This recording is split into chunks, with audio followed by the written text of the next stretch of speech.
यह वाकई एक बुरी दीक्षा है। आदमी एक हाथ से पहले ही अधमरे हो चुके लंबे बालों वाले व्यक्ति पर दबाव डाल रहा था। उसकी तुरंत लाल हो गई आंखें जैसे किसी अत्यंत बुरी शक्ति को स्थानांतरित कर रही हो। आखिरकार आदमी ने एक बहुत ही संतोषजनक मुस्कान दिखाई। उसने बहुत गर्व से एक छोटे नजरिए से सफेद बालों वाले लंबे बालों वाले पुरुष को इधर उधर घबराए हुए रेंगते देखा। आदमी ने संतोष के साथ अपने काम को देखा। अगले ही पल आदमी ने लापरवाही से लंबे बालों वाले को एक लकड़ी का टुकड़ा फेंक दिया, जो उसके हाथ में तुरंत सड़कर मलबे में बदल गया। अपनी ताकत का परीक्षण करने के लिए आदमी ने लक्ष्य एक हैंडसम लड़के पर साधा, जिसके पास एक आंटी थी, और देखा कि हैंडसम लड़का आदमी के हाथ में सीधे सड़कर कुछ बन गया, सड़े हुए सूखे शव। यह ताकत वाकई बहुत भयानक है। असल में यह बूढ़ा आदमी नर्क से आया हुआ शैतान है। वह विभिन्न पहचान में धरती पर आता है और अंधेरे की ओर झुकी हुई आत्माओं की खोज करता है, लेकिन अब उसका शरीर बहुत बूढ़ा हो गया है। उसे अपनी सबसे शक्तिशाली ताकत का प्रदर्शन करने के लिए एक ज्यादा युवा शरीर चाहिए, और वह शरीर उसका धरती पर का नाजायज दृश्य बदलता है। कैज और उनकी टीम एक व्यक्ति को ढूंढते हैं जिसके पूरे सर पर टैटू है। अनुयायी सतह पर कह रहे थे कि वे लड़के को एक सुरक्षित स्थान दे सकते हैं, लेकिन उनकी आंखों में किसी गुप्त रहस्य की चमक थी। वे माँ बेटे को तथाकथित सुरक्षित स्थान पर ले गए और कैज ने अश्वेत व्यक्ति द्वारा किए गए वादे के अनुसार चर्च के एक कमरे में प्रवेश किया। रहस्यमय गुप्त कक्ष। अचानक एक तेज सफेद रोशनी कैच पर पड़ी और उसके बाद कैच जमीन पर लेटा और लगातार झटके खाने लगा।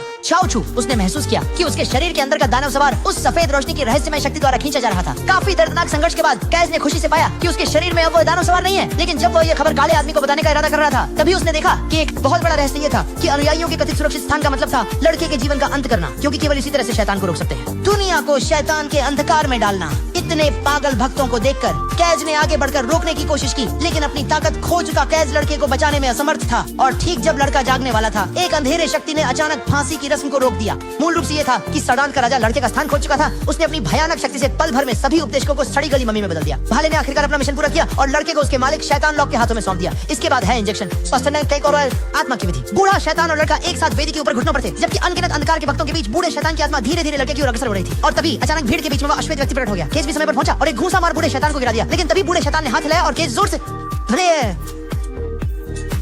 जमीन पर गिर गया। और वह व्यक्ति अपनी पूरी ताकत से केज को बचाने की कोशिश कर रहा था, लेकिन फिर भी वह उस सड़न के राजा की भयानक शक्ति को नहीं हरा सका। क्यों? और सिर्फ एक साधारण इंसान के रूप में कैज बस अपलक देख सकते थे कि उनके सामने सब कुछ कैसे हो रहा है। और अगले ही पल भाला चुपचाप कैज के पीछे आ गया था। क्या इस तरह हार जाना चाहिए? क्या असंभव। ठीक इसी संकट की घड़ी में लड़का अचानक एक शक्तिशाली आभा के साथ केज के सामने आ गया। उसके बाद उसने पूरी ताकत से छलांग लगाई और एक शैतान के पुत्र की पहचान में अपने शरीर की सारी शैतानी शक्तियां केज को स्थानांतरित कर दी। एक कौशल के साथ रियल फ्लेम ने हजारों को कुचल दिया और एविल स्पिरिट राइडर ने अंततः धमाकेदार वापसी की। इस समय बूढ़ा शैतान लड़के को लेकर भागने लगा। देर हो चुकी है, अब भागने की कोशिश करने में देर हो चुकी है। एविल स्पिरिट राइडर सीधे अपनी छोटी मोटरसाइकिल पर सवार हो गया, अपने लक्ष्य की ओर सीधा तेजी से चला गया। और इसके बाद घोस्ट राइडर और सड़ान के राजा के बीच जीवन और मृत्यु की एक लड़ाई होने वाली है। शुरुआत में सड़ान के राजा की शैतानी शक्ति के तहत घोस्ट राइडर वास्तव में पिछड़ने लगा, लेकिन ये नहीं सोचा था कि एक लांस की बात से स्थिति उलटने लगी।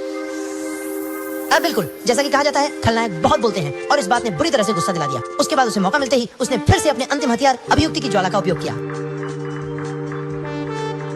इस तरह से सड़े गले राजा ने रणभूमि छोड़ दी और बाकी था अंतिम प्रतिशोध का समय। स्पष्ट रूप से न्याय की ज्वाला का उस पर कोई असर नहीं हुआ। उसने सीधे तौर पर पुराने शैतान को हवा में उछाला, फिर जोर से उसे जमीन पर पटक दिया। इस तरह शैतान रॉक को भूतिया सवार ने वापस भेज दिया नरक में। और चारों तरफ से टूट चुके लड़के को देखकर केज को तुरंत एक पवित्र शक्ति का अनुभव हुआ। उसे अचानक वह बातें याद आई जो अश्वेत व्यक्ति ने उससे कही थी, कि वास्तव में घोस्ट राइडर कभी एक देवदूत था जिसे अंधकार ने पागल बना दिया था। और अब जैसे ही शैतान लॉक का विनाश हुआ, वह देवदूत की ताकत आखिरकार जाग गई। केज सफलतापूर्वक पुनर्जीवित हुआ। छोटे लड़के को छोड़कर इस दुनिया में फिर एक और फरिश्ता आ गया, और वह है घोस्ट राइडर। यही फिल्म समाप्त होती है। वास्तव में हर किसी की आत्मा के गहरे में एक फरिश्ता बसा होता है। हम जितना करीब प्रकाश में जाते हैं, उतना ही हम उसकी मौजूदगी को महसूस कर सकते हैं, और फिल्में देखना वास्तव में जीवन बदल सकता है।